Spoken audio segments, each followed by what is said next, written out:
ఆధ్యాత్మిక వార్తావాహిని భక్తి విశేషాలకు స్వాగతం. తిరుమల గిరులు భక్తులతో కిక్కిరిసిపోతున్నాయి. అక్కడా ఇక్కడా అని లేదు, ఎటు చూసినా భక్తజన సంద్రమే. శ్రీ శ్రీనివాసుడి దర్శనం కోసం కొండపైకి లక్షలాదిగా చేరుకుంటున్న భక్తులు క్యూలో నిలుచుని ఎన్ని గంటలైనా సరే వేచి ఉంటామంటున్నారు. దీంతో క్యూ కాంప్లెక్స్ బయట కూడా వేలాదిగా భక్తులు క్యూ లైన్లలో చేరుతున్నారు. ఈ ఆదివారం శ్రీ వెంకటేశ్వర స్వామిని 97,000 మందికి పైగా దర్శించుకున్నారు. తిరుమల దర్శనాల్లో ఇది ఒక రికార్డుగా నిలిచిపోతోంది. రోజువారీ సగటు దర్శనాలు కూడా 75,000 స్థాయి దాటి మరింత పెరుగుతోంది. సోమవారం దాదాపు 80,000 మంది భక్తులు శ్రీవారిని దర్శించుకున్నారు. అయినా సరే క్యూ లైన్లు ఏమాత్రం తగ్గలేదు. వైకుంఠం క్యూ కాంప్లెక్స్ బయట శిలా తోరణం వరకు విస్తరించి ఉన్నాయి. ఎలాంటి టోకెన్లు, టికెట్లు లేని వారికి స్వామివారి సర్వదర్శనానికి దాదాపు 24 గంటల సమయం పడుతుందని తిరుమల తిరుపతి దేవస్థానం అధికారులు ప్రకటించారు. తిరుమల క్షేత్రం నిత్యం భక్తజన సంద్రంగా ఉంటోంది. దీంతో ఆన్లైన్ కోటాకు మంచి స్పందన లభిస్తోంది. నవంబర్ నెలకు సంబంధించి ఆన్లైన్ కోటా విడుదల చేసింది తిరుమల తిరుపతి దేవస్థానం. నవంబర్ నెలకు సంబంధించి టీటీడీ విడుదల చేసిన ఆన్లైన్ కోటా విడుదల వివరాలు ఇలా ఉన్నాయి. తిరుమలలో నవంబర్ నెల ఆన్లైన్ కోటా మంగళవారం ప్రారంభమైంది. సుప్రభాతం, తోమాల, అర్చన, అష్టదళ పాదపద్మారాధన సేవ వంటి శ్రీవారి ఆర్జిత సేవా టికెట్లు విడుదలయ్యాయి. ఈ సేవా టికెట్లు ఎలక్ట్రానిక్ డిప్ కోసం 20వ తేదీ ఉదయం 10 గంటల వరకు ఆన్లైన్లో నమోదు చేసుకోవచ్చు. ఈ టికెట్లు పొందినవారు 22వ తేదీ మధ్యాహ్నం 12 గంటల్లోపు సొమ్ము చెల్లిస్తే వారికి టికెట్లు మంజూరవుతాయి.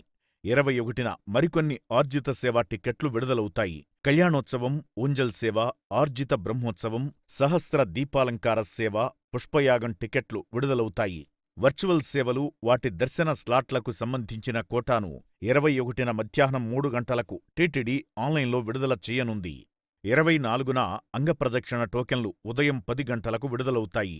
శ్రీవాణి ట్రస్ట్ దర్శన టికెట్ల కోటాను 24న ఉదయం 11 గంటలకు విడుదల చేస్తారు.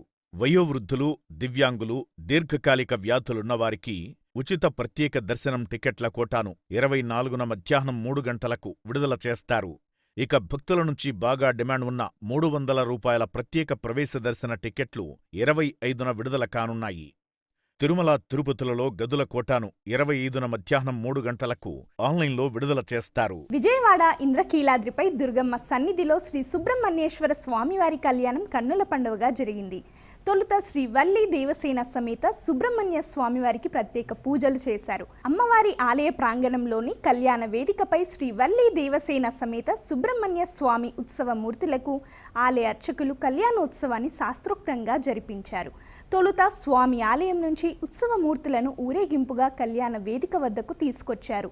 గణపతి పూజ అనంతరం ఉత్సవ మూర్తులకు కళ్యాణాన్ని జరిపించగా ఆలయ అర్చకులు, వేద పండితులు పాల్గొన్నారు.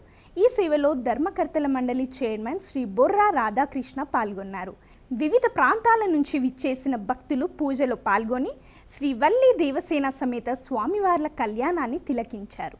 హైదరాబాద్ అబిడ్స్లోని ఇస్కాన్ శ్రీ రాధా మదన్ మోహన్ మందిరం స్వర్ణోత్సవ వేడుకలు వైభవంగా జరిగాయి. దక్షిణ భారతదేశంలో తొలి ఆధ్యాత్మిక కేంద్రంగా సేవలందిస్తున్న ఈ మందిరం 50 వసంతాలు పూర్తి చేసుకున్న సందర్భంగా ఈ నెల 15 నుంచి మంగళవారం వరకు స్వర్ణోత్సవ వేడుకలు ఘనంగా జరిగాయి. హైదరాబాద్లోని అబిడ్స్ ఇస్కాన్ ఆలయ స్వర్ణోత్సవ వేడుకలు వైభవంగా జరిగాయి.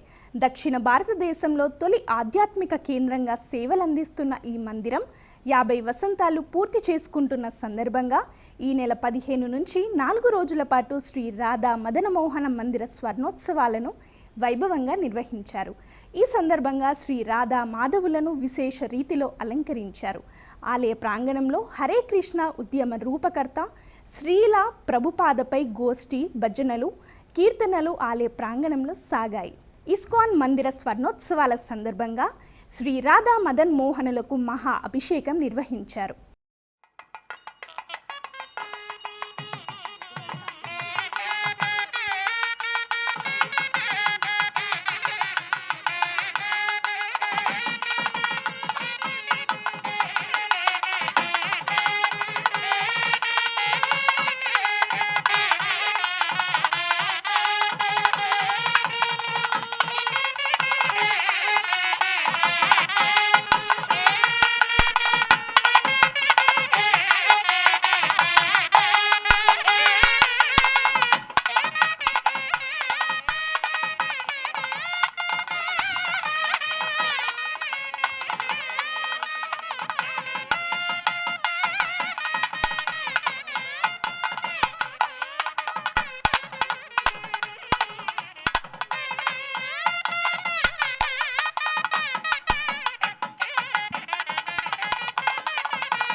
ఇస్కాన్ శ్రీ రాధా మదన్ మోహన్ మందిరం స్వర్ణోత్సవ వేడుకల్లో రాష్ట్ర గవర్నర్ శివప్రతాప్ శుక్లా పాల్గొన్నారు.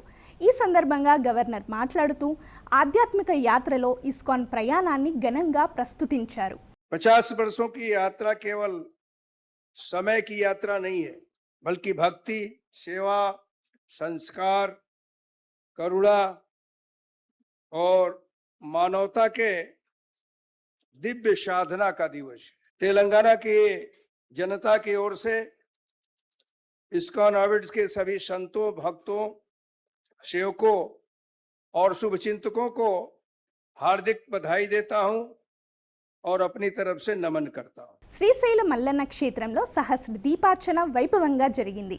సహస్ర దీపార్చన మండపంలో వేద పండితుల మంత్రోచ్చారణల నడుమ 1000 దీపాల ఉత్సవాన్ని నేత్రపర్వంగా నిర్వహించారు.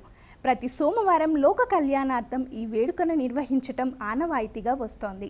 ఈ కార్యక్రమంలో అర్చకులు, వేద పండితులతో పాటు భక్తులు పాల్గొన్నారు.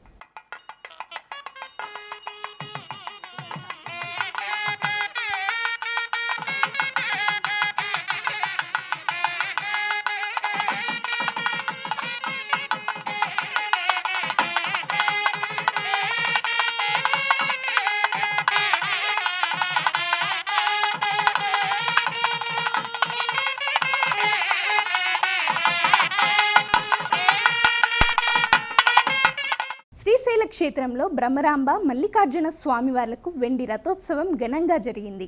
స్వామి అమ్మవార్ల ఉత్సవమూర్తులను ఆలయ దక్షిణ ద్వారం వద్ద వెండి రథంపై అధిష్ఠింపజేసి ప్రాంగణంలో రథోత్సవం నిర్వహించారు. పలువురు భక్తులు ఈ కార్యక్రమంలో పాల్గొన్నారు.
వేములవాడ శ్రీ రాజరాజేశ్వర స్వామివారి ఆలయంలో మహాలింగార్చన వైభవంగా జరిగింది. శ్రావణ మాసం తొలి సోమవారాన్ని పురస్కరించుకొని ఆలయ అర్చకులు శ్రీ లక్ష్మీ గణపతి స్వామివారికి అభిషేకములు, శ్రీ రాజరాజేశ్వర స్వామివారికి మహాన్యాసపూర్వక ఏకాదశ రుద్రాభిషేకం, శ్రీ రాజరాజేశ్వరి అమ్మవారికి శ్రీ లలిత సహస్రనామ పూజలు వేద మంత్రాలతో నిర్వహించారు. సాయంత్రం ఆలయ ప్రాంగణంలో మహాలింగార్చన కార్యక్రమం వైభవంగా నిర్వహించారు. అర్చకులు 365 లింగాలను 15 ఆవరణాల్లో చేర్చి ప్రాణప్రతిష్ఠ నిర్వహించి మహాలింగార్చన కార్యక్రమాన్ని వేద మంత్రాలతో నిర్వహించారు. అనంతరం పిండి దీపాలతో లింగాకారంలో పేర్చిన దీపాలను భక్తులు వెలిగించారు.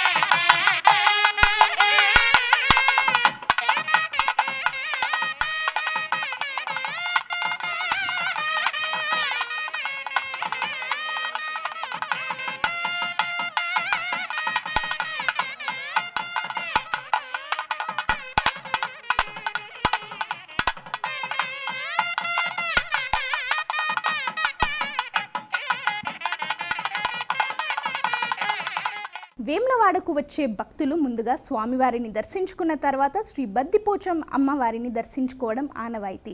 వివిధ ప్రాంతాల నుంచి తరలి వచ్చిన భక్తులు అమ్మవారికి బోనం సమర్పించి మొక్కులు చెల్లించుకున్నారు. భక్తులకు ఎలాంటి ఇబ్బందులు కలగకుండా ఆలయ ఈవో శ్రీమతి ఎల్ రమాదేవి ఆలయ అధికారులకు తగిన సూచనలు చేయడంతో అధికారులు అవసరమైన అన్ని ఏర్పాట్లు చేశారు.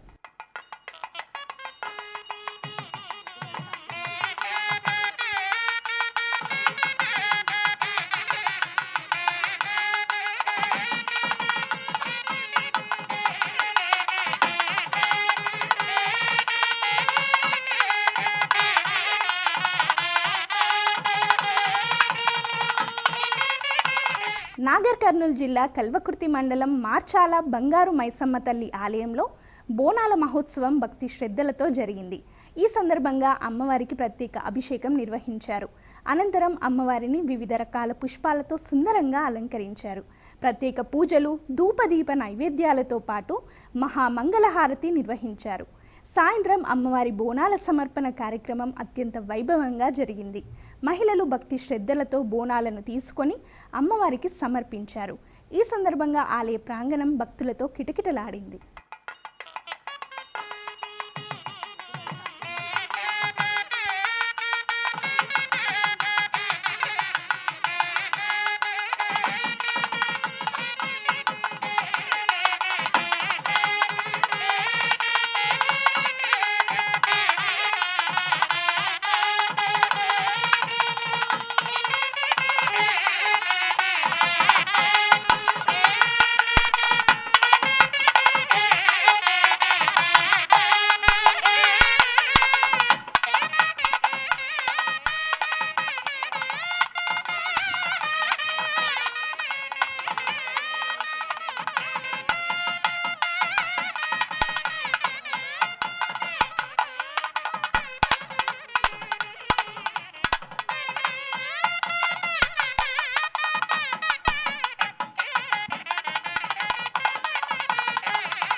అనకాపల్లి జిల్లా చీడికాడలో శ్రీ దుర్గాదేవి ఆలయ ప్రతిష్ఠ కార్యక్రమం వైభవంగా జరిగింది.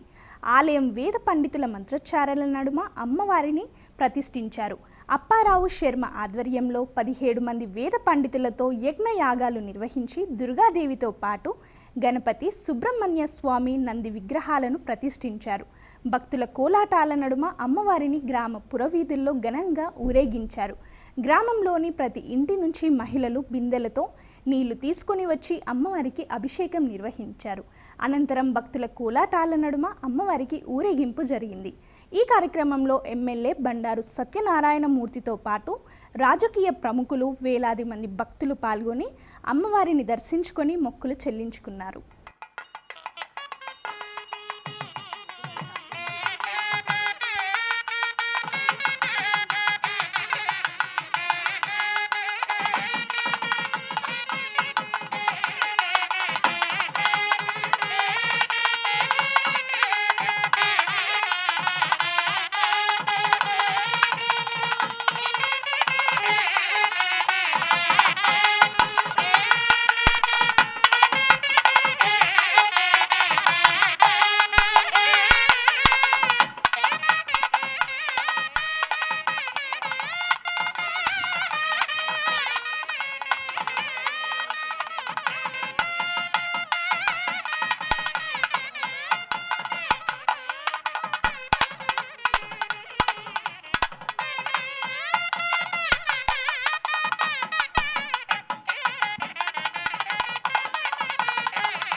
సికింద్రాబాద్ ఉజ్జయిని మహంకాళి అమ్మవారి ఆలయంలో భవిష్యవాణిలో ఆగ్రహం వ్యక్తం చేసిన స్వర్ణలత అమ్మవారు శాంతించారు. ముగింపులో భాగంగా కంటోన్మెంట్ దండు మారెమ్మ ఆలయంలో రంగం కార్యక్రమంలో భవిష్యవాణి వినిపించారు. రాష్ట్రంలోని అభివృద్ధి పనులపై సంతోషం వ్యక్తం చేశారు. అమ్మవారి ఆలయంలో ఫలహార బండ్ల ఊరేగింపుతో జరిగిన ప్రత్యేక పూజలు సంతోషాన్ని ఇచ్చాయని తెలిపారు. 5 వారాల పాటు పప్పు బెల్లంతో శాఖను సమర్పించాలని, కుంకుమార్చనలు కార్యక్రమాలను నిర్వహించాలని తెలిపారు.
సింహాచలం శ్రీ వరాహలక్ష్మీ నరసింహస్వామి వారిని బీజేపీ జాతీయ అధ్యక్షులు నితిన్ నబీన్, జాతీయ ప్రధాన కార్యదర్శి సంతోష్ జీ, జాతీయ సంఘటన కార్యదర్శి శివప్రకాష్ జీ, బీజేపీ రాష్ట్ర అధ్యక్షులు పివిఎన్ మాధవ్ తదితరులు దర్శించుకున్నారు. సింహాచలం చేరుకున్న వీరికి ఆలయ కార్యనిర్వహణాధికారి జల్లేపల్లి వెంకటరావు, ప్రధాన అర్చకులు శ్రీనివాసాచార్యులు ఆలయ సంప్రదాయాల ప్రకారం ఘన స్వాగతం పలికారు. నాదస్వర బృందం, వేద పండితుల మంత్రోచ్చారణల నడుమ నాయకులు ముందుగా మహిమాన్వితమైన కప్ప స్తంభాన్ని ఆలింగనం చేసుకున్నారు. అనంతరం బేడ మండపంలో ప్రదక్షిణలు నిర్వహించి స్వామివారిని భక్తి శ్రద్ధలతో దర్శించుకున్నారు. దర్శనానంతరం కళ్యాణ మండపంలో వేద పండితులు వేద మంత్రోచ్చారణలు, వేద ఘోషలు, నాదస్వర వాయిద్యాల మధ్య నాయకులకు వేద ఆశీర్వచనం అందించారు. ఆలయ కార్యనిర్వహణాధికారి జల్లేపల్లి వెంకట్రావు స్వామివారి ప్రసాదాలతో పాటు జ్ఞాపికగా స్వామివారి చిత్రపటాన్ని వారికి అందజేశారు. వాతావరణం అనుకూలించక నిలిచిపోయిన అమర్నాథ్ యాత్ర చివరి అంకానికి చేరుకుంది. అమర్నాథ్ క్షేత్రంలో యాత్ర చివరి రోజు జరగాల్సిన పూజకు ఏర్పాట్లు జరుగుతున్నాయి. శ్రీనగర్లో చారీ పూజ నిర్వహించారు. పవిత్ర గదతో ఈ నెల 22న పహల్గాం నుంచి పుణ్యక్షేత్రానికి యాత్ర ప్రారంభం కానుంది. మహాదేవ్ గిర్ దశనామి అకారాలోని అమరేశ్వర్ ఆలయంలో శివుని పవిత్ర గదకు సంబంధించిన చారీ పూజ నిర్వహించారు. వేద మంత్రోచ్చారణల మధ్య గద సంరక్షకుడైన మహంత్ దీపేంద్ర గిరి ఆధ్వర్యంలో సాధువుల బృందం ఈ పూజను నిర్వహించింది. వార్షిక అమర్నాథ్ యాత్రలో చారీ పూజ అనేది చివరి దశను సూచిస్తుంది. శ్రీనగర్లో పూజలు జరిపిన తర్వాత శ్రావణ పౌర్ణమి నాడు తిథి ప్రార్థనల కోసం ఈ పవిత్ర గదను అమర్నాథ్ గుహాలయానికి తీసుకెళ్తారు. ఈ నెల 22న ప్రధాన యాత్ర ప్రారంభమవుతుంది. ఆగస్టు 28న పవిత్రమైన శ్రావణ పౌర్ణమి సందర్భంగా స్వామి అమర్నాథ్జీ ఆలయంలో పూజ, దర్శనం కోసం పవిత్ర గదను అక్కడికి తీసుకెళ్తున్నట్లు మహంత్ దీపేంద్ర గిరి తెలిపారు.